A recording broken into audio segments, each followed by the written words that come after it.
Here's the next crop I'm trying, which is fava beans. I grew a few of these in the past. They are big seeds and they produce pretty big plants, so this kind of wide spacing is just fine.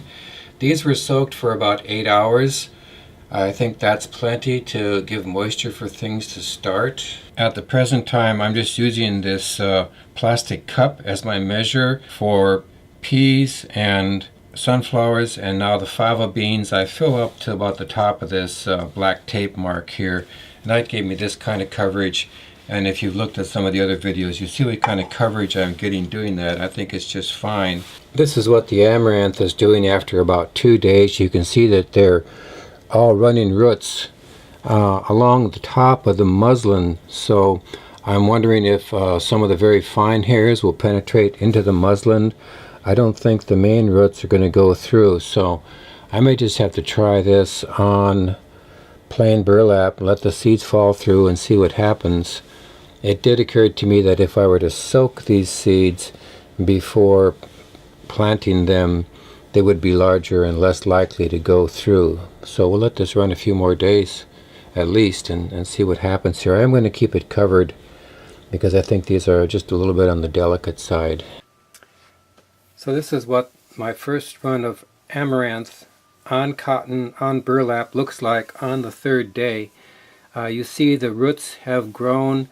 You see them spreading out along the surface, which may be sufficient, and you see the little plants start to come up. But I have enough doubt about this particular approach so that I'm taking another run here, which I'll show you in the next clip. So here you have amaranth seed sprinkled directly on the burlap.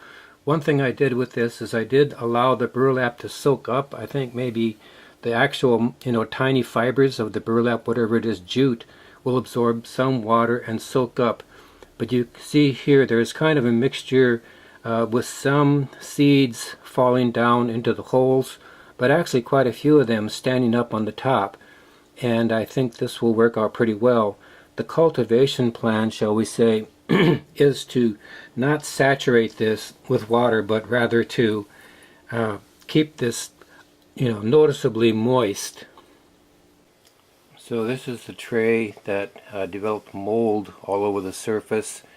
After a couple of days of spraying my grapefruit seed extract on it, it's not responding to treatment. The whole thing is really getting covered with mold again, and worst of all, it smells. It is definitely rotting. So this one is going to go into the trash. I want to make sure I rinse out this tray with the bleach solution, and next time through the loop I will not put so much water on this too soon. I think the point is that when you start to see roots coming out the bottom in significant numbers, then it's time to make sure that the reservoirs are filled with water so they can continue to grow. But at this point it's not working. Also, and partly because of this, I think that eventually, particularly if I try to scale this up to a commercial operation, I'm going to be looking at devising some kind of fill and drain hydroponic system for growing these things. So here's my current crop of sunflowers. It's kind of a sad case. I think the problem may be that I uncovered it too soon and things are just not going very well. Down in this area is a place where a mouse, which I have seen, has been helping himself, and this particular mouse, like the rats we have, is very smart.